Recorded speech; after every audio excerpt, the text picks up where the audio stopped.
आप सभी का स्वागत है। आज हम पढ़ेंगे महत्वपूर्ण न्यायिक निर्णय के बारे में। उसमें सर्वप्रथम जानेंगे मूल अधिकार से संबंधित महत्वपूर्ण निर्णय के बारे में, जिसमें सबसे पहला है उत्तर प्रदेश वेयरहाउसिंग कॉरपोरेशन बनाम विजयनारायण, जो कि 1980 में हुआ। इस मामले में सर्वोच्च न्यायालय ने यह अभिनिर्धारित किया है कि उत्तर प्रदेश राज्य भंडार निगम राज्य है, क्योंकि उसकी स्थापना एक अधिनियम के अधीन की गई है और वह राज्य के नियंत्रण और स्वामित्व में है। अतः राज्य का एक अभिकरण है और अनुच्छेद 12 के अंतर्गत राज्य है। सोम प्रकाश बनाम भारत संघ मामले में सर्वोच्च न्यायालय ने यह भी अभिनिर्धारित किया है कि सरकारी कंपनी भारतीय पेट्रोलियम निगम अनुच्छेद 12 के अंतर्गत राज्य है।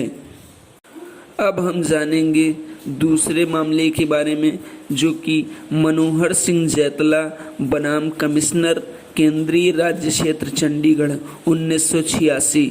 इस वाद में सर्वोच्च न्यायालय ने यह अभिनिर्धारित किया कि ऐसे सहायता पाने वाले स्कूल जो 95%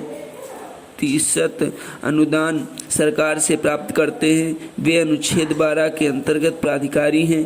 ऐसे स्कूल के अध्यापक की पदच्युत के विरुद्ध न्यायालय हस्तक्षेप कर सकता है। इसी प्रकार यह अभिनिर्धारित किया गया कि भारतीय खाद्य निगम और steel authority of India West Bengal state electricity board अनुच्छेद 12 के अधीन अन्य प्राधिकारी शब्द के अंतर्गत राज्य हैं, क्योंकि वे राज्य के अभिकर्ता हैं।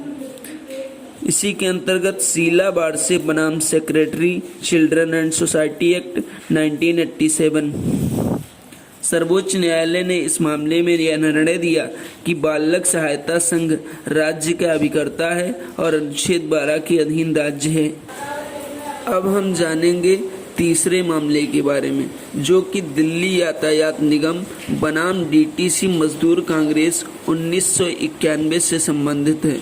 इस मामले में central inland water transport corporation के विनिश्चय का अनुसरण करते हुए यह अभिनिर्धारित किया गया कि एक स्थायी रूप से नियुक्त कर्मचारी को बिना कोई कारण बताए नौकरी से पदच्युत करना मनमाना एवं अयुक्तियुक्त है तथा अनुच्छेद 14 का उल्लंघन करता है।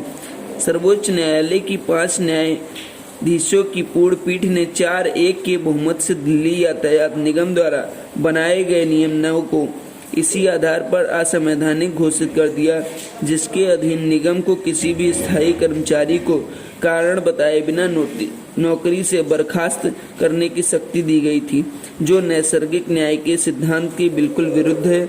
नैसर्गिक न्याय का नियम समता के अधिकार का आवश्यक तत्व भी है। अब पढ़ेंगे अगले मामले में, भारतीय कम्युनिस्ट पार्टी मार्क्सवादी बनाम भरत कुमार और अन्य 1998। इस मामले में सर्वोच्च न्यायालय की 3 सदस्यीय पीठ ने केरल उच्च न्यायालय के निर्णय की पुष्टि करते हुए यह निर्धारित किया है कि राजनीतिक दलों द्वारा बंद का आयोजन करना असंवैधानिक और अवैध है। शीर्ष न्यायालय ने माना कि किसी राजनीतिक दल को मूल अधिकार के नाम पर औद्योगिक गतिविधियों को रोकने तथा वाणिज्य को बाधित करने नहीं दिया जा सकता। अब पढ़ेंगे अगले मामले के बारे में, जो कि रणधीर सिंह बनाम भारत संघ 1982 से संबंधित है। इस मामले में सर्वोच्च न्यायालय ने यह निर्धारित किया कि यद्यपि समान कार्य के लिए समान वेतन एक मूल अधिकार नहीं है, किंतु अनुच्छेद 16, 14 और 39 गा के तहत अधीन निश्चित ही वह एक संवैधानिक लक्ष्य है, और यदि 2 व्यक्तियों के बीच इस मामले में विभेद किया जाता है जिसका कोई ठोस आधार नहीं है, तो इससे अनुच्छेद 14 का अतिक्रमण होता है।